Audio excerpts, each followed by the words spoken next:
My name is Juan Pablo Toro. I'm the Executive Director of AthenaLab, think tank based in Chile. Very happy to be here again in this security conference. So on behalf of AthenaLab, thanks to Carlos and our partners at RUSI. I want to remark the word security, because security is the big issue in Latin America right now. From the chaotic streets of Port-au-Prince in Haiti to the wealthy neighborhoods in Buenos Aires, I mean, there's a demand on public security. Well, Vice Minister of Public Security of Argentina is here, so you could talk with him about it. So it's a big concern right now in terms of public security, in terms of national security, of course, too, because there's an increasing presence of extracontinental powers in the region. I mean, there's investment in ports, in space facilities from China especially, and there's activity of Russia. We are seeing, again, Russian submarines in the Caribbean basin. So this is not very common for us. And of course, there's a new concern about economic security. Words as nearshoring, friendshoring, supply chains are on the table. And talking about the new president of the United States, Mr. Trump, it's crystal clear that the two priorities of the Trump administration towards Latin America are security, and migration, of course, is included in security, and the presence of China.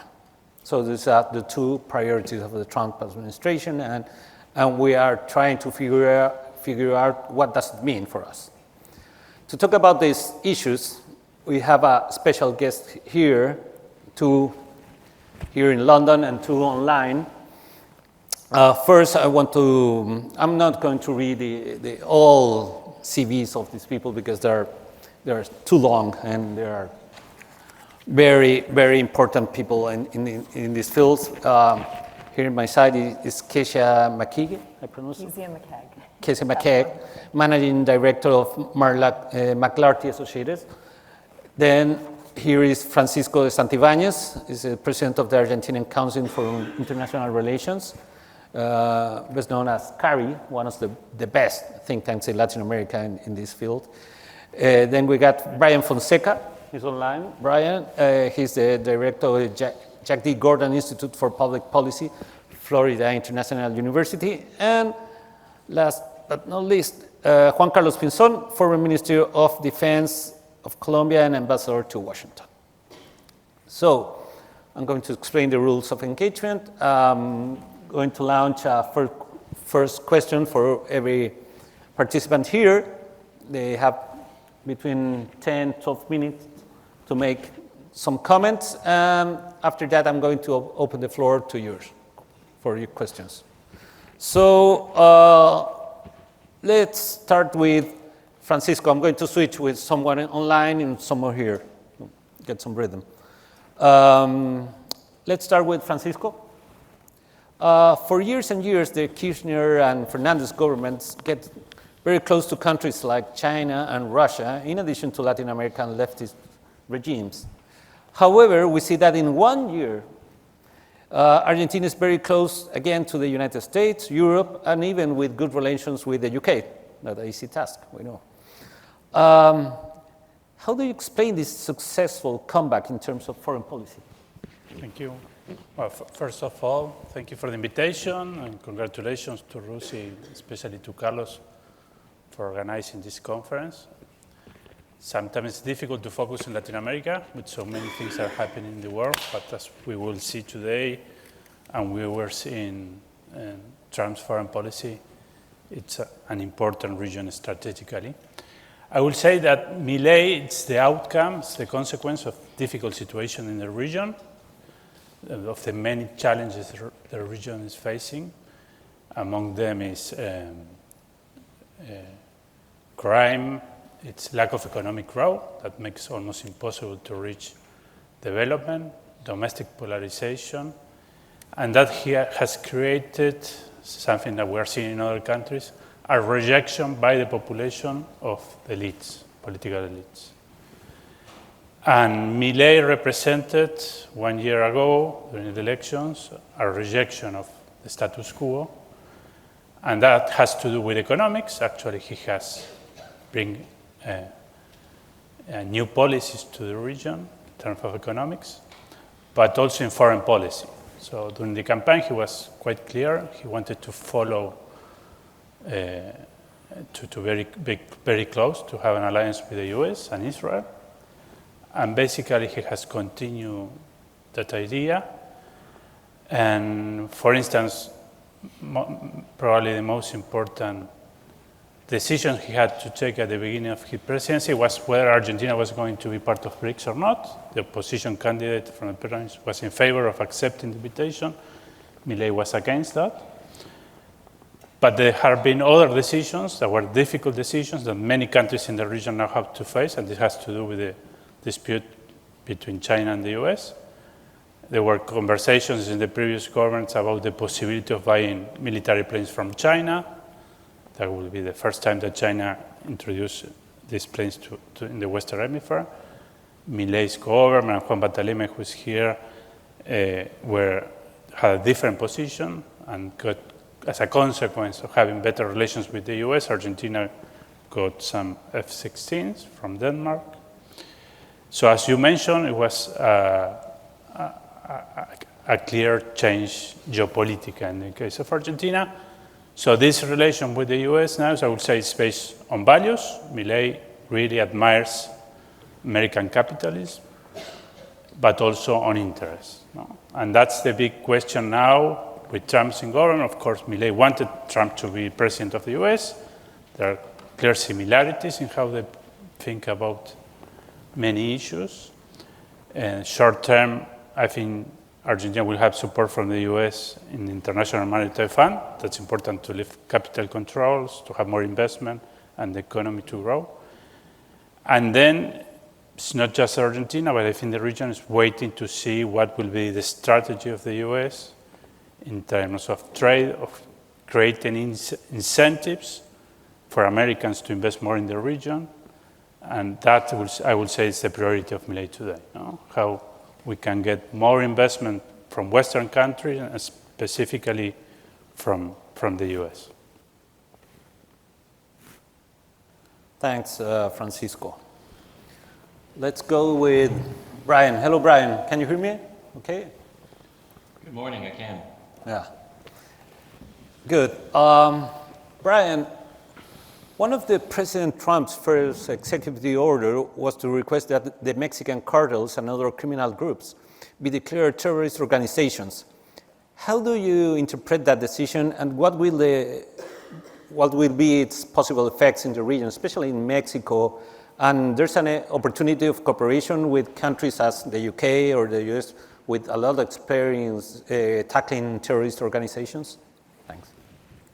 Thanks so much for that question. First and foremost, I apologize that I can't be there in person.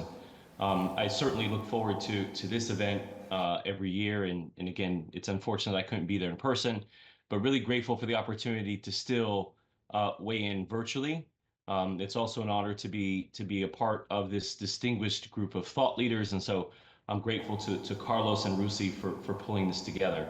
Well, Pablo, that's a great question. I mean, I want to start out by just sort of framing that I think, a key, sort of key considerations that characterize the Trump 2.0 policy towards Latin America is really an aggressive immigration enforcement, or sort of an assertive and aggressive foreign policy that's predicated on things like immigration, outcompeting China, going after transnational criminal organizations. And I think you framed that up front, that this was going to be a focus or an emphasis on security and geopolitical competition, which I think is appropriate.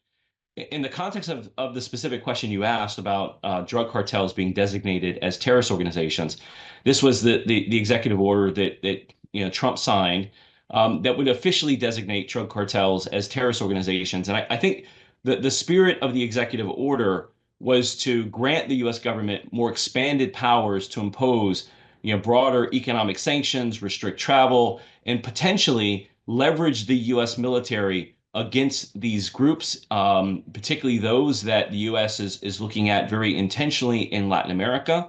I think, again, this is sort of indicative of the administration viewing drug trafficking as a key national security issue for the United States. And by the way, that's not a departure from Trump 1.0.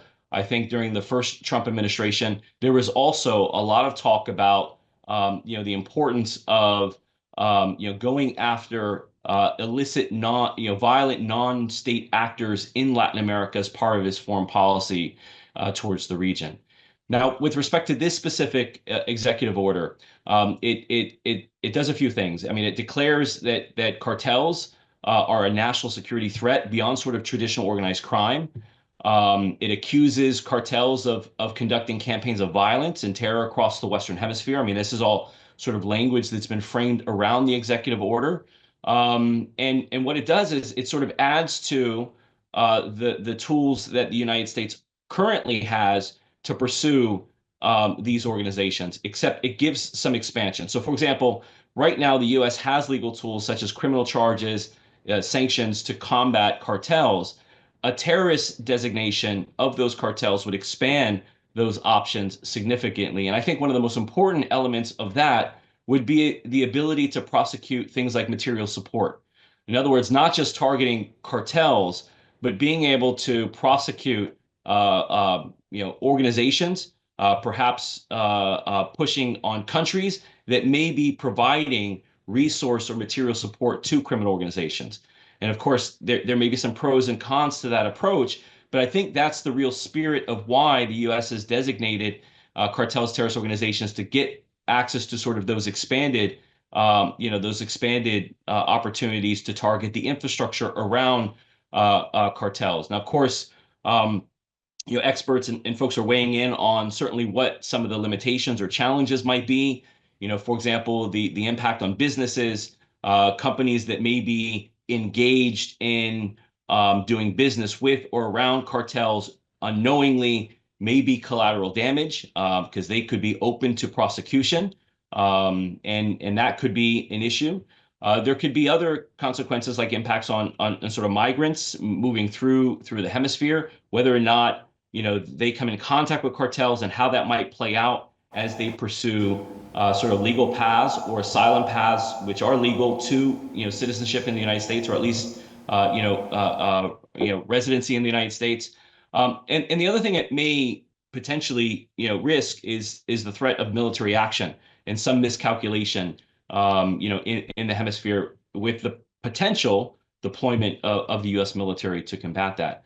So I think there's still sort of we're still fleshing out what the left and right lateral limits are of the executive order. But I think, again, the spirit of the executive order is to expand the tools that the U.S. has to go after these organizations, focus on disruption of the infrastructure around these organizations, a lot like the infrastructure that was disrupted in going after terrorist organizations, in which the UK and other partners around the world were incredibly successful in the post 9/11 period in terms of targeting the infrastructure around terrorist organizations. I think the U.S. is looking for that expanded toolbox in order to again go after infrastructure and force organizations that may be working alongside or in proximity to cartels to rethink the kind of support that they're providing for those organizations. So again, we're not sure how execution is going to take place in terms of the executive order. In other words, how it's going to be implemented. But certainly, I think the spirit of that is to expand the capability of the United States to target those organizations and then put pressure on the infrastructure around those organizations in an effort to displace them, from the close proximity to the American border. So, Juan Pablo, I'll leave it there in case there are any other questions from the audience. Thank you, Brian. Kezia, Latin America is full of critical minerals from the green transition or for high military technology, such as copper, lithium, cobalt, and rare earths. However, it presents high political instability and a fast deterioration in public security. From the private sector point of view, is it still an attractive destination to invest in the short, medium, or long term?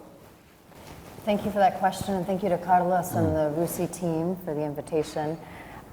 For a little bit of background, I work at a firm based in Washington that advises companies, many of them US-based multinational companies in diverse sectors, on how they engage with governments and overseas markets, a kind of diplomacy for the private sector.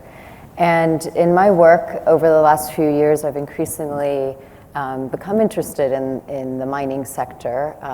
I'm on the Brazil and Southern Cone team at McLarty Associates, and I spend a lot of my time in Buenos Aires. So I've known Francisco as well for many years. And Argentina is a particularly interesting case in point. But from the private sector's perspective, yes, Latin America is increasingly of interest. Given the global race for critical minerals, I don't need to remind a London audience of the growing concern in Washington, D.C. as well, about China's dominance in critical links in the global supply chains, particularly related to metals that are so important to the energy transition. And at the same time, from a Washington perspective, we look around the world, geology dictates international engagement. And as you said, Latin America is home to more than half of the world's lithium reserves, roughly a third of its copper.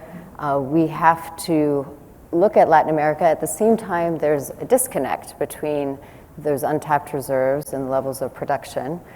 We can explain that by unstable regulatory regimes, tough investment climates, labor disputes, corruption, a number of factors.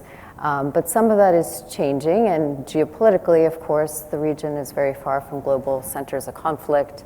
I'll speak a little bit more about Argentina, at risk of making this very Argentina heavy this morning, but it's what I know best, and I think it's a very interesting case in point because you have much more investment in Chile just on the other side of the border, but similar potential.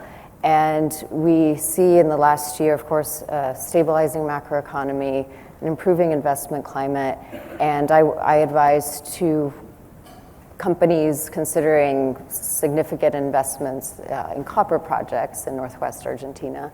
And the reasons that they're very bullish about the country going forward, of course, just the potential of those reserves, but also steps being taken by the current administration. Many in this audience will know about the regime that was passed last year to attract major new investments from the Argentine government's perspective. Mining is one of several strategic sectors that will help achieve sustainable growth for the country, along with energy and technology, for example. I'm doing work in all of those. But mining, I think there's particular excitement. Yes, there are remaining obstacles for the companies I work with, some at the provincial level, but at the macro level, the continuity of capital controls that the government has promised to lift them this year. But this regime does provide the access to the foreign exchange market that is needed. So I think in the coming years, we're going to see, yes, a lot more investment in the country, in that sector. And from my vantage point in Washington, there is, I think, also a common misperception that the US government isn't doing much on critical minerals. They're not doing enough.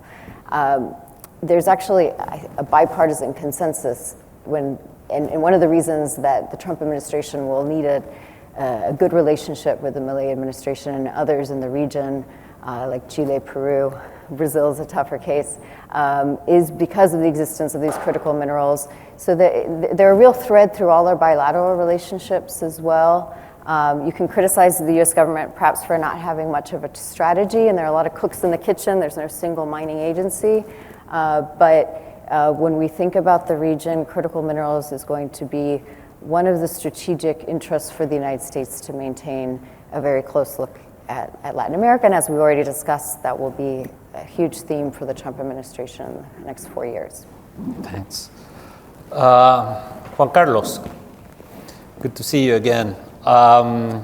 Apparently, Colombia started the first diplomatic crisis between the US and a Latin American country during the new Trump administration, where elements such as migration, tariff pressures, and the threats to cut off the security cooperation appear. Do you think this will be the trend in the relations between Washington and the countries of the region? And in some way, this could represent an opportunity for other powers to increase their relationships with Latin American countries. I mean, from the UK to China, because if the tensions are going to be the normal kind of relation, maybe it could be very, very complicated for the region.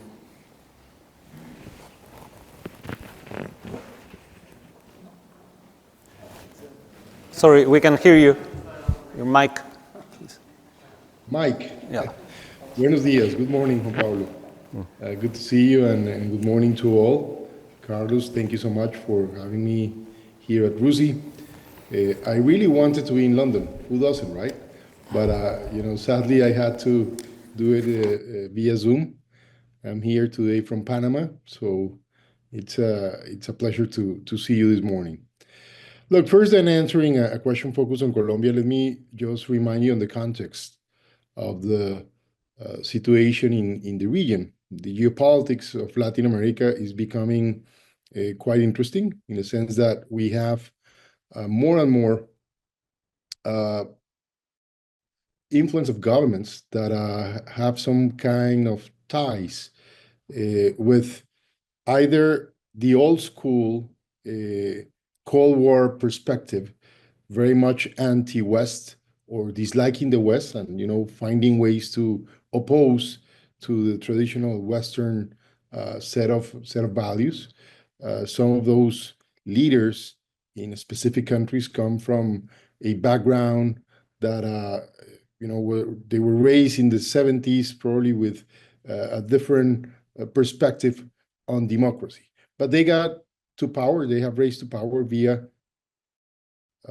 democratic systems, and there they are. And why I say this? Because that implies that there's a group of countries, a block of countries, that somehow every time and for every global issue will have in some way a different opinion to the US or to the European countries or the UK.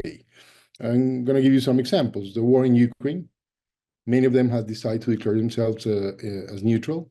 The events in the Middle East, many of them have really opposed Israel and somehow sided implicitly with the other side, meaning sometimes Iran itself or one of their proxies, meaning Hamas or Hezbollah.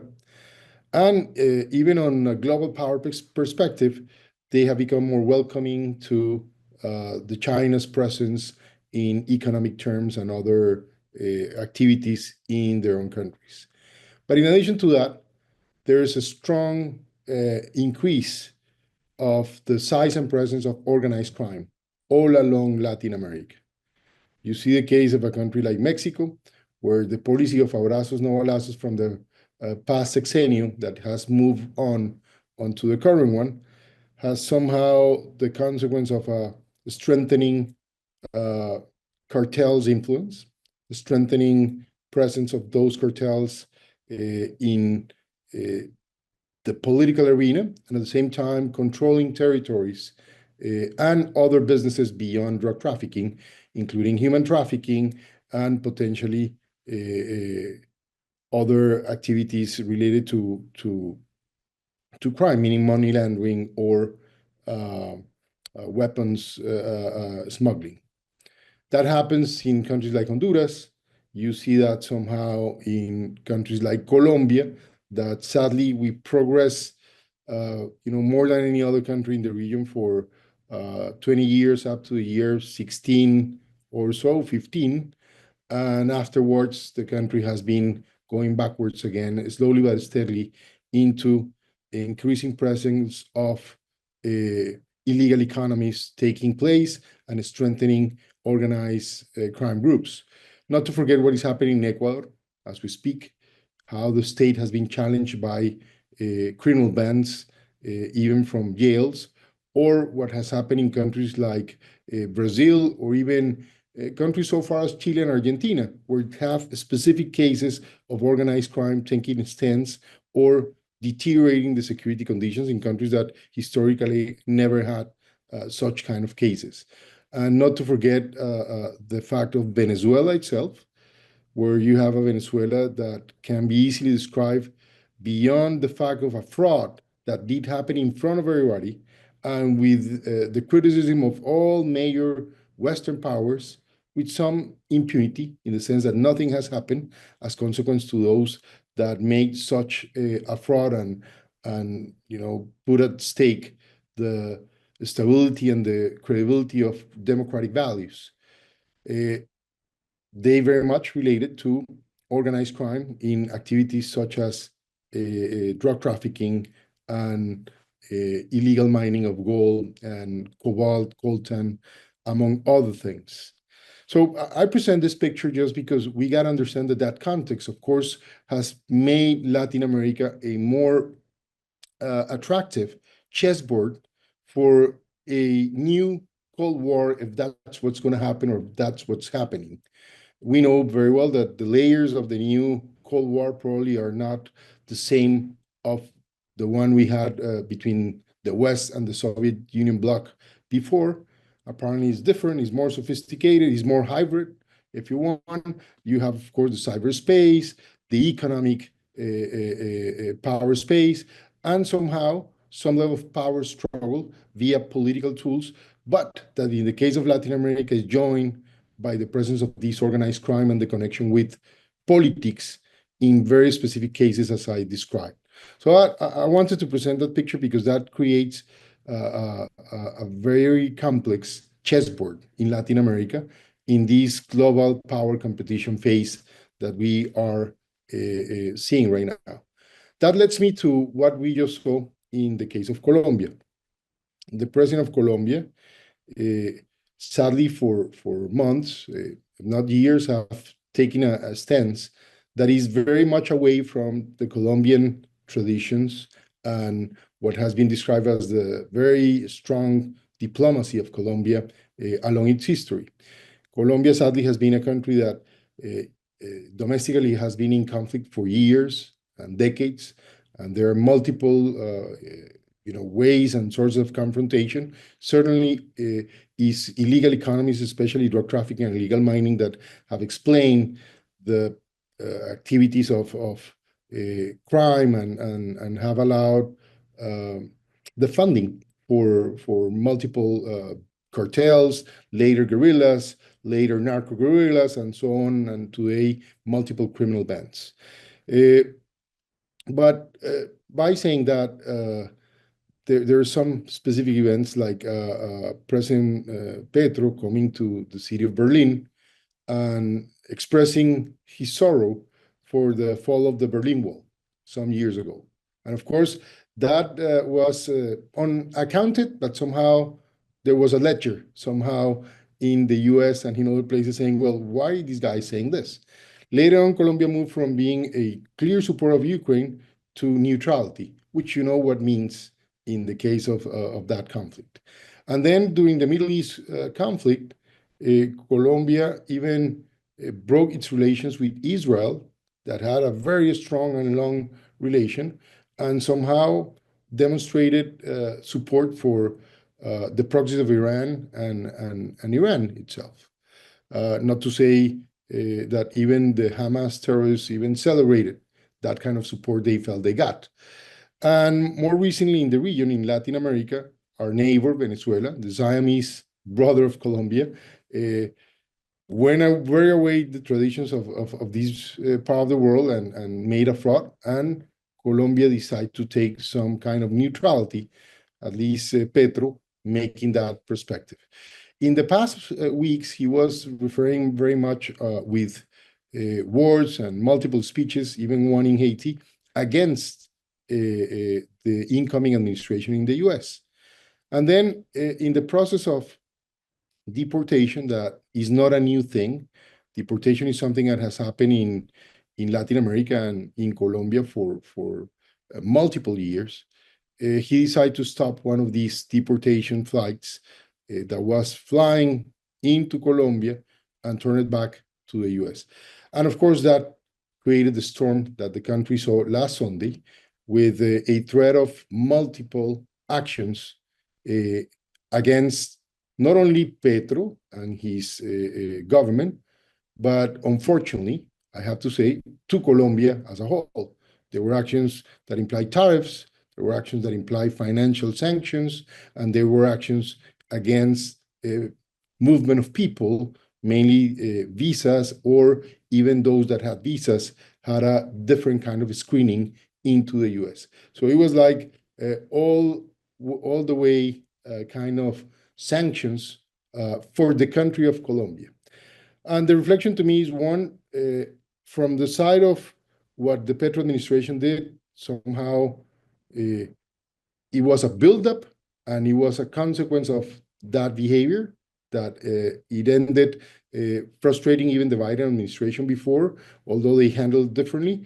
And with the new Trump administration and knowing the way he operates, he came with this, that of course it was very, very strong and decisive. And probably Colombia was used as a example to set, maybe not only in Latin America, but in other countries of the world, the kind of decisiveness and determination that the current Trump administration is willing to apply. The other side of the analysis is, of course, and it's something that we've been discussing with some experts and leaders in Washington, is we cannot forget that Colombia was for decades the closest ally of the United States, and still today receives the highest support from Washington into Latin America. Colombia got to the status of major non-NATO ally, that, as you know, is the highest level of alliance that a country can have. And of course, was for many surprising the level of eventual sanctions, if those were to happen, fortunately didn't, not to the specific administration, but to the country as a whole. And I think that's a warning on the way things can be happening. Now, about China in all this, what I saw in these days, even in the case of Colombia, was an increasing presence of Chinese diplomacy, trying to show, for the first time, in my opinion, some level of interest to become the other side and be ready somehow to host somehow renew interest from Colombia. And I think that's also an observation that needs to be seen in this arena of global power competitions and the things that can happen unexpectedly. The good news for Colombia is that Petro back off, and immediately that same night, all these I would describe as potential sanctions simply went away, and hopefully this week even the visas and the process of migration into the US should normalize for Colombians.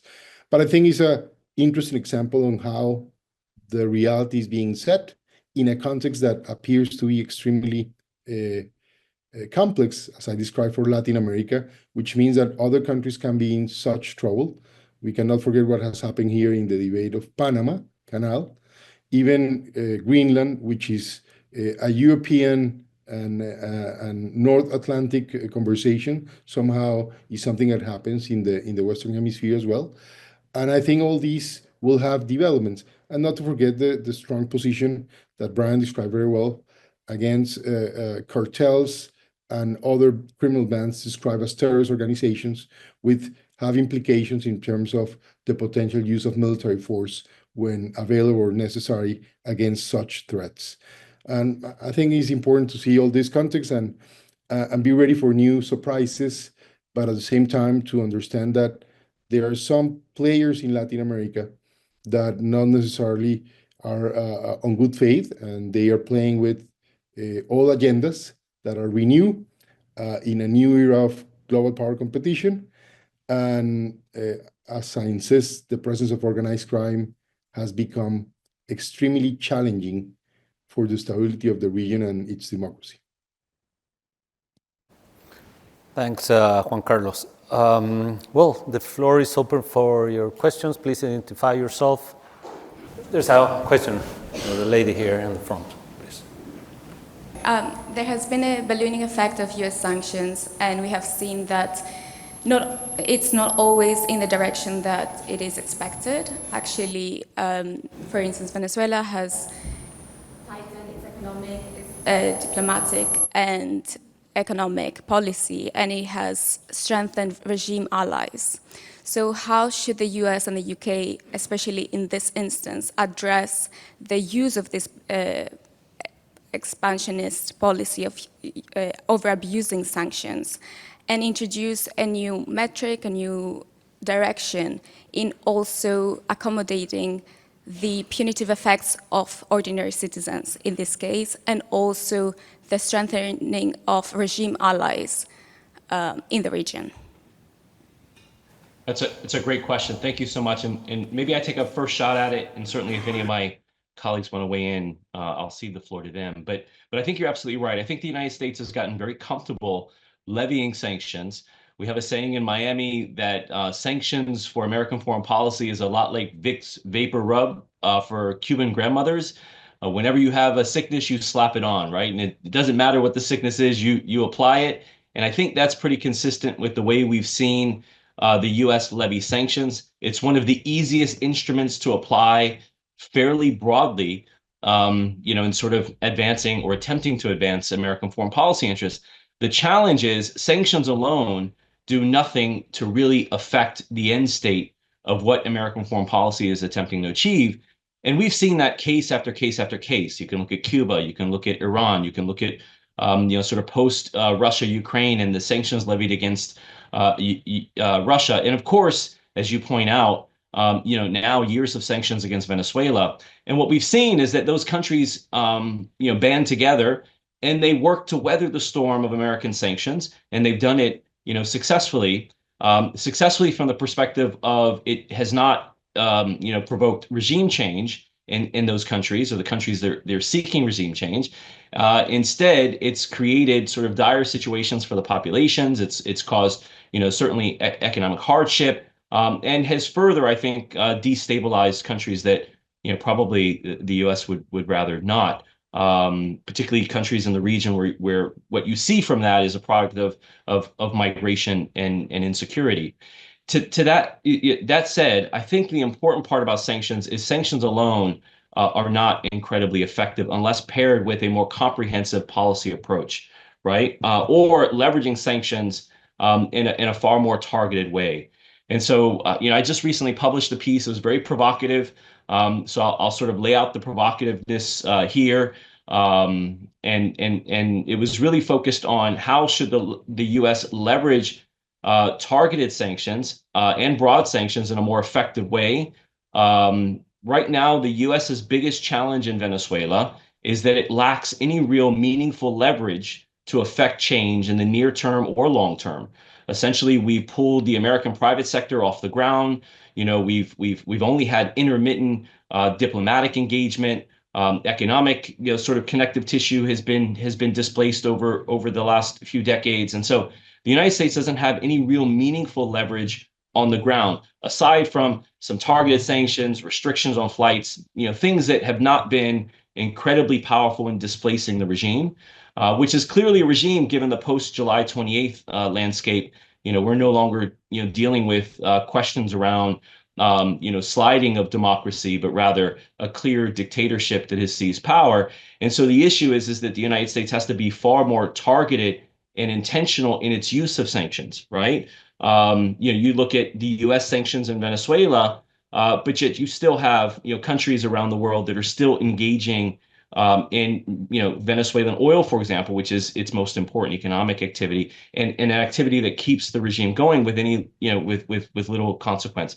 And so I think, again, what I've advocated for in this recent publication is a use of targeted sanctions that sort of aligns with a Trump America First agenda, in which it allows for the use of specific licenses to move American businesses back into Venezuela to sort of recapture some of that economic territory, displace the Chinese, the Russians, for example, that are operating heavily on the ground in Venezuela, Iran as well, and then focus on expanding the American footprint on the ground in the short term so that it could acquire enough leverage over the long term to begin to influence policy on the ground in meaningful and consequential ways. And that may require some sacrifices in terms of American foreign policy, in which the United States, may have to sacrifice or compromise some short-term objectives around pursuits around democracy in advance, in the spirit of acquiring long-term leverage to have meaningful change over time. But again, the point of that is that sanctions in of itself, unless it's again targeted, unless it's paired with other foreign policy efforts, such as expanding the American private sector footprint, bolstering civil society, capturing international pressure in meaningful ways to sort of go in the same direction. Unless sanctions are paired with those things intentionally, sanctions aren't going to have the kind of effect that the United States is looking to, and it's certainly not going to have the return on investment for American foreign policy interests. And so, again, I've advocated for a doubling down on sanctions, but offering sort of broader specific licenses that will allow American businesses back on the ground, routing international business through American subsidiaries or American businesses so that they can, again, capture that space. And then once that space is captured over the long term, pursue, more meaningful policy influence in Venezuela. But again, right now, the U.S., its only real instrument that is reasonable to deploy is sanctions. It's not doing much more than that. So I appreciate the question. I'm not sure that's a good answer, but again, I think the challenge with sanctions at the end of the day is that they have to be paired with other, intentionally paired with other meaningful foreign policy tools in order to have any enduring impact. Thank you, Brian. I'm going to switch to an online question, and then I'm going back to yours. Nick Bray, it's an open question. I hear your views on hybrid complex threats and equally highly complex industries, such as mining, operating in the region. What are your positions on harnessing technologies such as artificial intelligence to assist these domains? And aside, are seeing rapid artificial intelligence adoptions elsewhere, including amongst advertisers and competitors? It's an open question. Anyone want to jump in? I would just say for Argentina, as I mentioned, another sector that the government is very much pushing for investment is in AI, trying to make Argentina an AI hub. Milei's chairman of his Council of Economic Advisors is a friend who's been charged with this project.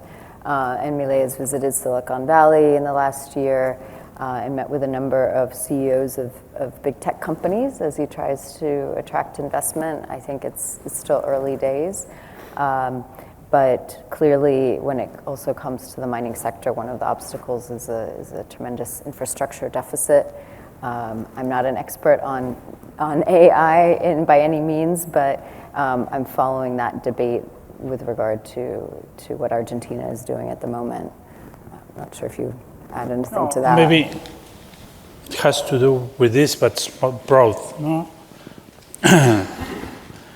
And so far, one of the big advantages of Latin America has been that we haven't seen a military conflict between Latin American governments for generations. That's an exception. And it's a big advantage, no? In economics terms also. When we think about investment, when major countries have to diversify the supply chains, and you have a peaceful region in terms of artificial intelligence or some major investment, it becomes attractive.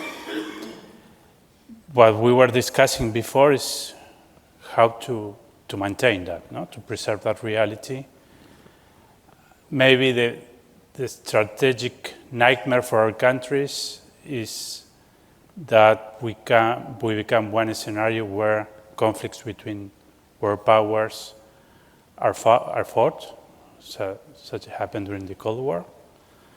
And that requires, I think, a new consensus in the Americas, and I think there is an opportunity now with the Trump administration that has to do with recognizing as Latin American countries that's really unsound, doesn't make any sense to challenge American security interests. The US is the hegemonic power in terms of military in the Western Hemisphere, and will continue to be the hegemon power for many years. I think there were some wrong decisions taken in this sense. But on the other hand, and this is a big issue that from the Latin American perspective we are dealing all the time, is we need investment and we need to trade. Our natural partners in terms of trade for Southern Cone countries, there is a big difference between Southern Cone countries, Brazil, Chile, Argentina, and others, and maybe our northern neighbors that trade more with the US, that are more into have the relation with the US based in migration. We are looking towards Asia, not just China, but also India, for instance, becoming a major partner, thinking in the future for Argentina in terms of energy exports. And so that's a change, and we will need to continue trading and receiving investment from these countries. No? And that new consensus, I think, is also how the US can do to recover economic influence in the region. And that has more to do from the American position, how to create incentive for American companies to invest more, for instance. But just 10% of Argentina's exports go to the US. Brazil, I think, is 12%, something like that. So to gain allies in economic terms, we have to restart relations in economic terms, I think. And that's very important, and this has to do with 5G technology. Latin American countries have to make choices, difficult choices, 5G technology, nuclear technology, and I think there's a lot of room to work there. I think Argentina is in a position to maybe be one of the first countries to enter in this kind of relations with the US. But again, that's, I think, is the main issue now, no? How we can strengthen relations with Western countries, specifically with the US. But if there are not the correct incentives, if the elites and the population in Latin America doesn't perceive that it's in our interest to strengthen these relations, it will be difficult to foster closer relations, especially, again, with the countries in the Southern Cone that are in a different position than Mexico, that more than 80% of their exports go to the US, that from a security perspective, Mexico, Colombia, Central American countries are a priority. It's not the case of maybe of Argentina or Brazil. And again, I think this is a great opportunity with Rubio as Secretary of State, new members of the Department of State that are focused, are experts in Latin America, and we should start thinking, I think, how we can deal with these issues. Just to add to that too, I would say that when we talk about extracontinental powers, in some ways Latin American governments are seeing non-governmental actors like big tech companies as very influential actors. And we see Brazil and Argentina currently at different ends of the spectrum, with the Lula administration and an activist judiciary in Brazil getting into big fights with companies like X and Meta, freedom of speech debates, et cetera. And Argentina, of course, trying to court some of these companies. So it's an interesting moment when it comes to AI in the region. Thank you. Juan Pablo, can I make one also, yes, a brief please. comment? Just briefly, because I think these are thoughtful comments, and certainly about how the region is adopting emerging technologies rapidly. I think that's a global phenomenon. I think companies, countries going forward, largely are going to be tech organizations as they embrace these technologies. But we're also seeing the proliferation of these technologies with transnational criminal actors as well. Cases on the border, for example, in which we're seeing drug cartels leveraging drones to capture intelligence, to move products across the border, reducing some of the risk for some of the movement. For example, I was on the border, earlier last year, and we were, sort of assessing a drone that was flying at about 4,000 or 5,000 feet above the checkpoint in El Paso, Juarez City, Mexico. That particular checkpoint, there was a drone hovering at about 5,000 to 6,000 feet just below radar, So low altitude detection isn't working incredibly well at the moment broadly. And so that drone was assessed to be, being leveraged as intelligence to determine which lanes in the checkpoint were moving faster than others, as an indication as to which were being more thoroughly checked as people were moving across those checkpoints. And so we're seeing cartels leverage these sophisticated or emerging technologies, as well as governments and military forces across the region. Thank you, Brian. Thank you very much. The second row, please. Yes, thank you. An open question, if I may.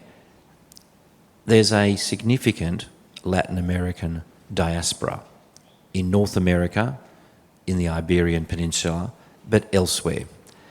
What is their role, and can they play a positive, constructive contribution towards the dialogue between countries and between interests? Who wants to jump in? Perhaps a good one for Brian, though. I'm also the daughter of a Cuban exile. I'm a strange half Kiwi, half Cuban who speaks Spanish with an Argentine accent. So I'm all for migration, even though it's a controversial subject in the United States right now. And I think, obviously, migrants add a tremendous amount to our communities. So I'm in the minority view, perhaps, in Washington these days, since I'm very liberal when it comes to migration. But I think Brian in Miami may have some good views on that. I mean, I'm sitting maybe 10 minutes away from a place we call Little Caracas, right? Which is where we have such a huge concentration of Venezuelans.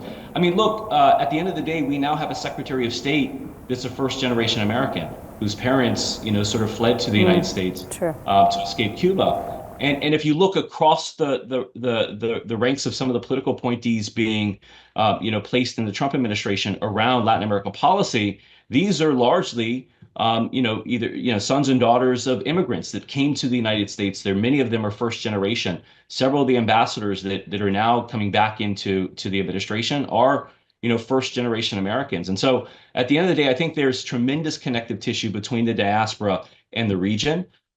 Those members of the diaspora, first generation Americans, second generation Americans, are now moving, and they have been historically moving into positions of policy influence in Washington.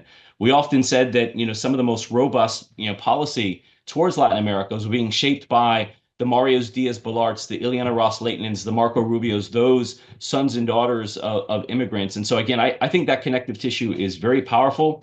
It will continue to be very powerful. Now, when you look at diaspora communities, some of the challenges is sort of the degree of activism and whether or not that activism aligns with American foreign policy interests. When you look at sort of Venezuelan, Cuban diasporas, they put a lot of pressure, rightfully so, on the American government, to respond to those countries in certain ways. And the U.S. has to reconcile its interests and determine where its interest aligns with the diaspora community's interest, and sort of reconciling that sometimes can be part of the challenge, as we saw with the last administration, in which a lot of those constituencies 10 minutes away were not very bullish about the Biden administration's policies towards Venezuela. And so again, I think that tension continues to exist. I think that's healthy. And again, the connective tissue, I think, is going to bode well for the kind of equities that American foreign policy places in Latin American policy. Gentleman in the third row, then the lady in the second row, and the lady behind. I'm trying to keep the order. Well. Yeah. Just a quick one. Ewan Grant, UK Defence Forum. My question is triggered by Mr. Fonseca's comments and also the ambassadors. Thank you very much. Alex Saab, Venezuela, Iran. Who on this side of the Atlantic is taking seriously hostile state use of criminal groups or proxies, and particularly not exclusively hostage taking? When I raised this issue at a conference in 2022, one I'd spoken at for many years, I was shouted down by a British academic with links to China who I later learned tried to have me banned from speaking at another conference elsewhere, something the organizers rejected. The USA is obviously aware of this from Victor Boots and the others. I'm not sure the Europeans are. Thank you. So I'm not sure if I'm going to respond exactly to your question, but I can reflect a little bit on that. And some of the things I've been seeing is, as I tried to explain before, that some governments, and in the case of the Maduro regime in Venezuela, to be specific, have developed strong ties with rogue regimes and somehow have fall into their global strategy and have become a beachhead for their interests in Latin America. And I see that in the case of Maduro regimes for countries like Iran and their interests, and for certainly the objectives even of Russia and others in the region. And I think this is what I want everybody to be aware, that triad between organized crime, political power in Latin America, and extra-regional powers trying to meddle in the region, trying to influence the region, or to compete with, in this case, the United States in the Western Hemisphere, is a major challenge. And it has to be seen in this package. We have been speaking today, and I value very much this more long-term view on the potential and capabilities of Latin America. And if we can do that, I'm sure that those extra-regional powers not only see their presence in Latin America for the purpose of creating discomfort into the US, but in addition to that, because they foresee the incredible potential on natural resources, minerals, and the size of population that is in Latin America. And of course, that will create in the region the competition on all the different levels and echelons of current events, meaning digital and cyber technologies, meaning energy transition technologies, meaning, of course, the implementation and adaptation of artificial intelligence and developments coming from there, not to forget semiconductors and the value chain of that kind of production.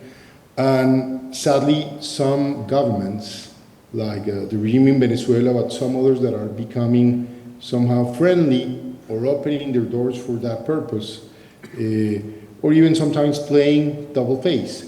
One thing is what they said when they meet to the US or they said in public, and the other is what they are trying to open for the presence of these kind of powers. And at the end, I think for Latin America, of course, this competition always is an opportunity and a debate of, how can we benefit from all worlds? But not to forget that if this is meaning falling on the side of autocracies, it will be harmful not only for the side of the US and Europe and the West for global power competition, it will be bad for Latin American people, as it has been evident in the case of the Venezuelan citizens.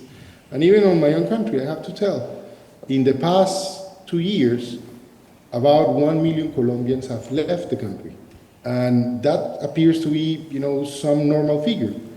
But when we think that most of these people is going to the US or to places in Europe, and you ask why they are leaving, most of them are leaving because they don't find economic opportunities or because they are seeing the deterioration of security in the territories where they are located.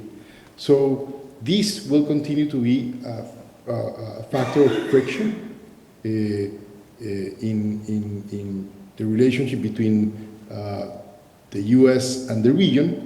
But what is important is that somehow the solution will be prosperity and more democracy, but you will have to have the right kind of governments that are really creating the conditions for such kind of prosperity. I think your question is very important and very touches some of the real issues that are really going on and that we need to be aware of. Thank you, Juan Carlos. Thank you. I'm Paz Zárate. I work at AthenaLab. I work with Juan Pablo. And the title of this panel is Navigating Geopolitics in a World of Disarray.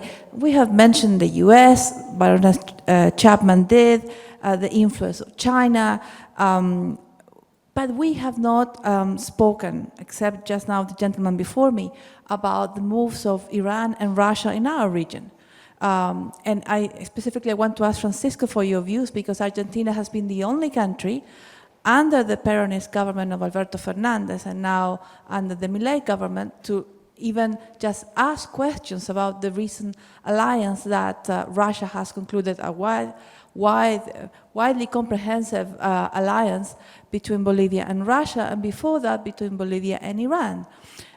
We in AthenaLab, we are concerned about this also on the Chilean part, because, for example, this alliance means that our neighbor Bolivia, and everybody knows that Bolivia, they don't like Chileans very much. They now have drones to supposedly help them do border patrols, and those drones that Iran has provided Bolivia with are the same drones that are being used in the Middle East to attack Israel. Only Chile doesn't have an Iron Dome. So in terms of defense, obviously the balance in the region has changed because of these agreements, these alliances. Obviously Venezuela also has strong alliances with Iran and with Russia. So I think all in all this means that because we have long discarded the conflict between us, we have forgotten how to think in geopolitical terms.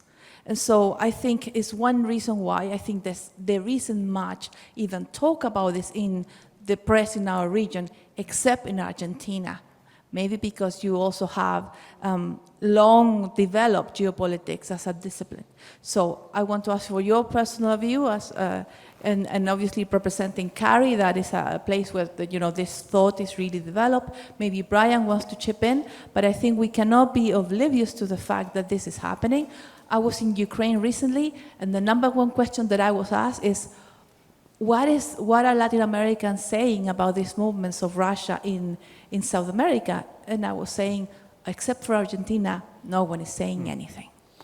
Well, as I mentioned, I think the worst case for Argentina and the region is for foreign powers to create conflicts, mainly to challenge the US. No? We should be very careful about that, and that has to do with crime, organized crime. In the case of Argentina in particular, we suffered 2 bombings during the 90s against the Israeli embassy and the Jewish community main organization. So that's a difference with other countries in the region. So we take very seriously terrorism and the intervention of other countries in creating the conditions for that to happen. So that will be one point. The other point respecting to Russia is, I think there is a consensus in Argentina, political class, not just the government, about Ukraine.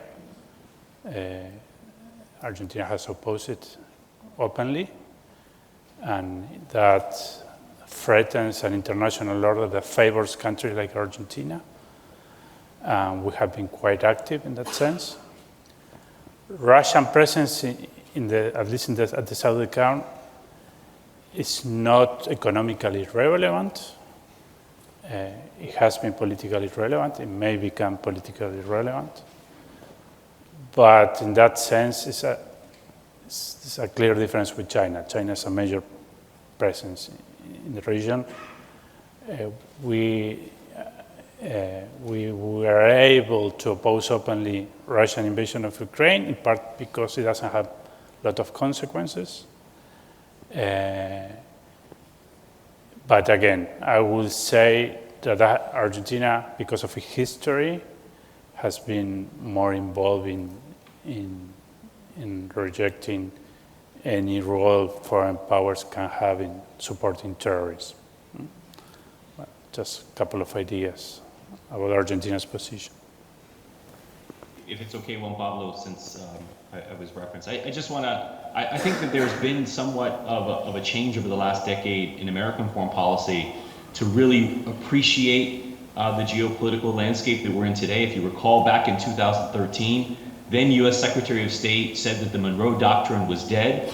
And very quickly, we started to debate whether or not that sort of concept of denying European powers, at the time that was the Monroe Doctrine, right? Denying powers, but denying powers, you know, from coming back into the region to unsettle the region is something that I think, you know, that we've seen a reversal on. There is a degree of bipartisanship in the U.S. government right now about sort of this notion of strategic denial. I think the big challenge is how the conversation is framed in American policy.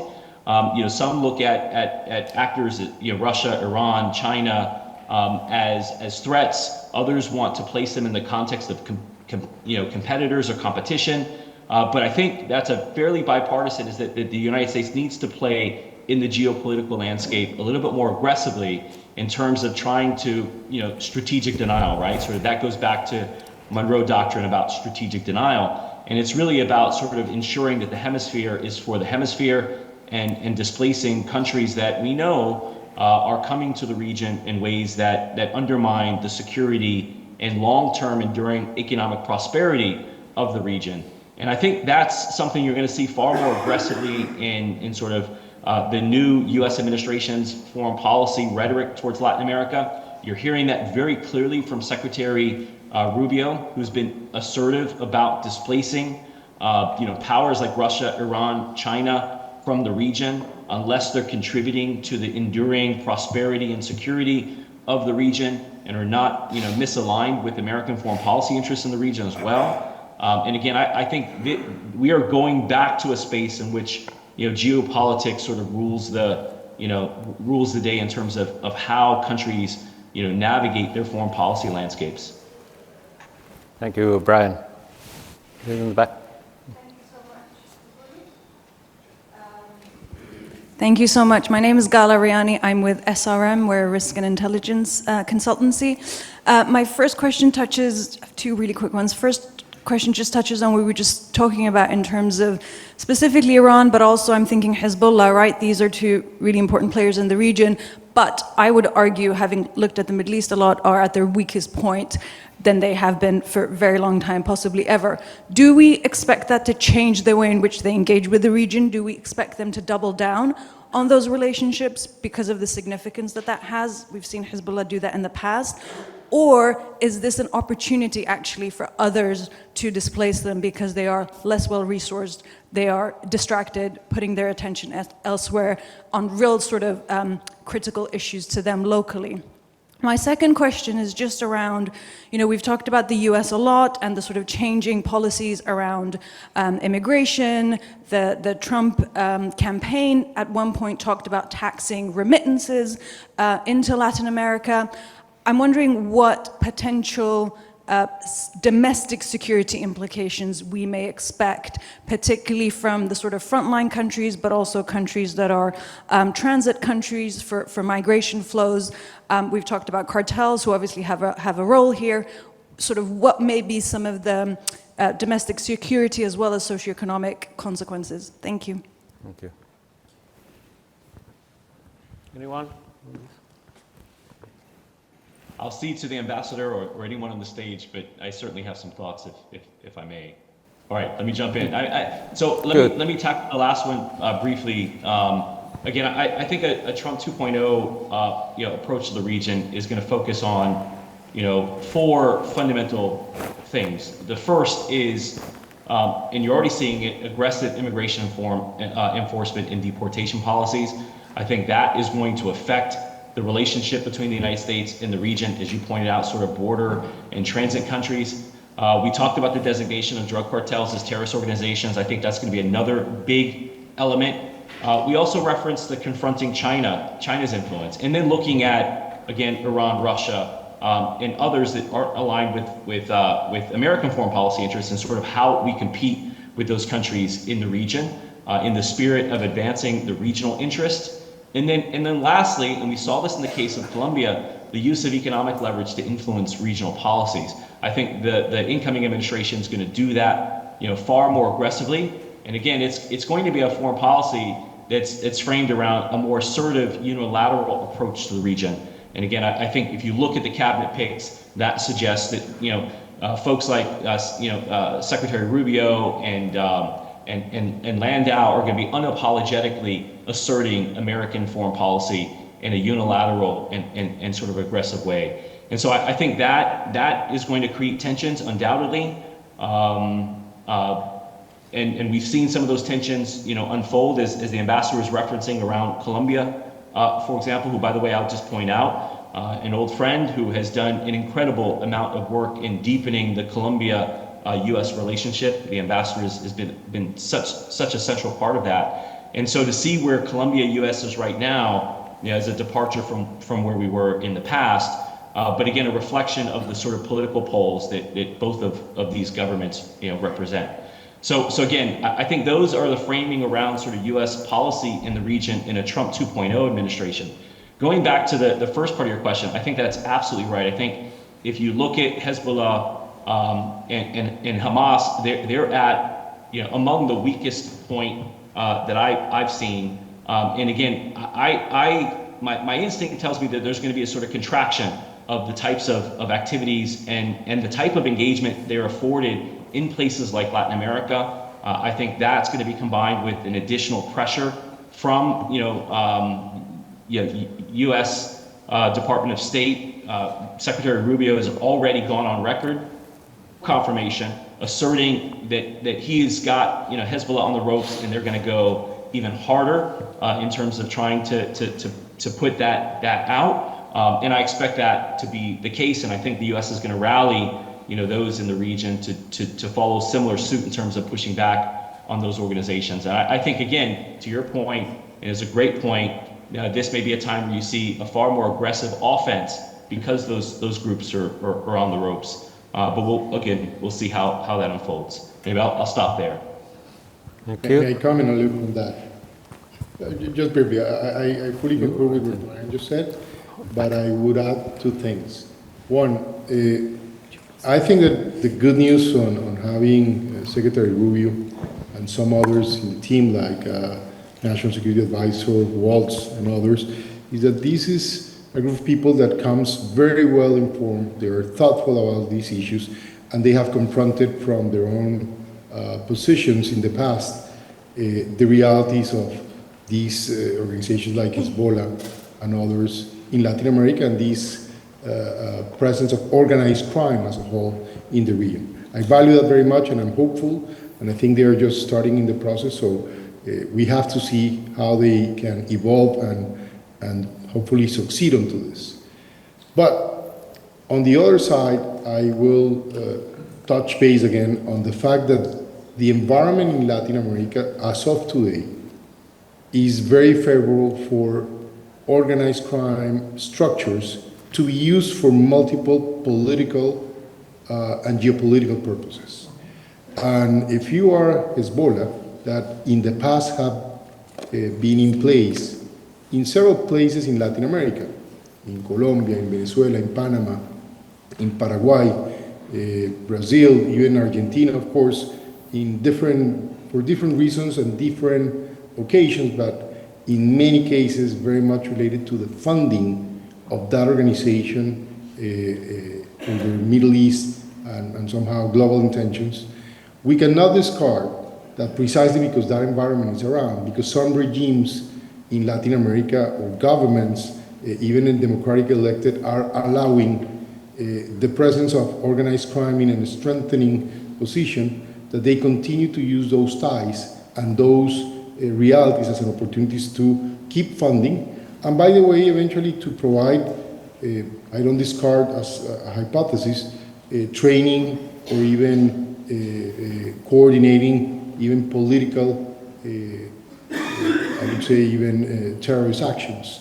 And that's something I believe needs to be at least be considered, and that implies a strong intelligence effort between the international agencies and specific governments and specific militaries in the region to keep working on denying space to such organizations. I believe that's quite important. And on the other side, someone mentioned before about the Russian presence on different times in history, and as we've seen in Europe, and as being a global debate, the capacity to use this hybrid theory of power and influence, using, in this case, typically social media as the vector to try to influence behavior in countries or exacerbate differences, creating bigger polarization, or even favoring political sides that come from a very extreme position on multiple occasions, is something that we've seen and that we cannot discard as technology has become more spread along society. And I think that's the other echelon of context that we will continue to see, how to penetrate democracy to somehow manipulate intentions. So in Latin America and in some countries, something that worries me very much in the coming season for elections is illegal funding, meaning money from drug trafficking and money from illegal mining, getting into politics to favor candidates or to favor political intentions that are sided with them and justifying their behavior. But in the other side, the use of social media to massively penetrate or manipulate sectors of political groups and society in general to try to manipulate elections and benefit those. This is even without thinking on cyber actions that even try to even change results. That is something that we can never discard in the current times as we see, you know, these global realities and the kind of context that Latin America offers right now with organized crime connections and political groups favoring them. Thanks, Juan Carlos. We're running out of time. We have time for a very short question, or maybe I'll two. make it quick, don't Depends on you. My name is Ellie Cook. I'm a security and defence reporter with Newsweek. Another one for the ambassador, I think, probably. Thinking of Panama and Colombia in particular, were Latin American officials expecting the kind of rhetoric we've been seeing from the new administration in the first few days? And has there been any reevaluation of strategy or recalibration going forward? Thank you. We were yesterday discussing with multiple leaders from the region here in Panama. We were in a meeting on geopolitics with the former Minister of Foreign Affairs from 5-10 Latin American countries. And one of the things that we discussed was the fact that when the President Trump administration came to power, most of the expectations were a debate about Asia, meaning Taiwan, South China Sea, etc., or the war in Ukraine, or the events in the Middle East. But surprisingly to everybody, what President Trump has come is with a full set of conversations and issues about Western Hemisphere. From Greenland, that although, as I said, is a Europe, North Atlantic discussion, it is located in the Western Hemisphere. Panama, which appears to be an old issue, well, because of the strong China presence and the US interest, became a big issue. Cartels that were in the first executive group of decisions were designated, as well discussed here, as terrorist organizations. And in addition to that, the most unexpected diplomatic failure from Colombia with the US just happened in a way that nobody was really calculating that can happen in such a way. So all these to mention that if at some point people were feeling that the US was not looking enough to Latin America, now some people are saying, well, now they're very interested, and some people are saying, well, do we really want such an interest, you know, and such an of dedication to the region? The reality is that we see very senior people in the US administration with a Latin American background, either because they have family ties and history ties, as Secretary Rubio, or new senators that have a Colombian background, Senator Bernie Moreno from Ohio, or Senator Gallego from Arizona, just to mention a few, or people that are experts in the region that have been really dedicated their time and effort about the region, and we've seen some of them really taking position. So that's a fact, you know, the region will be having more people discussing. But I think this is not just a coincidence because some Latin American experts or people came into power. I think it's because what I described before. Sadly for our region, instead of us being united and discussing on how to take advantage of our position on natural resources, young population, and hopefully adapting technologies to become a region of prosperity, we have this divide, we have this presence of organized crime, and we have become a chessboard for the current global power competition. And I think Washington is aware of that, and some measures and some position is being taken. Some people yesterday even was describing what is happening currently as the Renew Monroe Doctrine. It's kind of an old thing that always becomes new, and apparently, you know, it can be something that is under discussion. I think from my own perspective, what matters in all this is certainly, hopefully to have a balanced conversation and a balanced policy that really goes for what is important for Latin America. Keeping Latin America free, keeping Latin America democratic, and creating the conditions for Latin American success with the partners of the West in terms of prosperity, in terms of economic development, and in terms of human capital strengthening for a better future in the implementation of future technologies. That should be the aim. If the aim is only tactical and it's only for, you know, moving away one group or one thing for a period of time, well, it will create issues and probably messages will be taken, but it will put the region into a positioning that is not what we want, but probably favors even other powers. We need to think really strategically about the region right now. Juan Carlos, sorry to interrupt you, but we are running out of time, and we need to be very strict. I feel so sorry because I saw many hands raising here, but I invite you to talk with some of the panelists directly during the short coffee break until 11:40 to the next panel upstairs. And just to conclude, please give an applause to our speakers.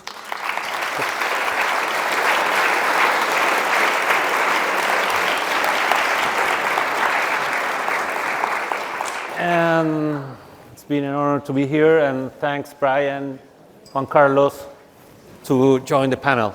Thank you. Gracias, mucho gusto. Bye. Thank you. Thank you.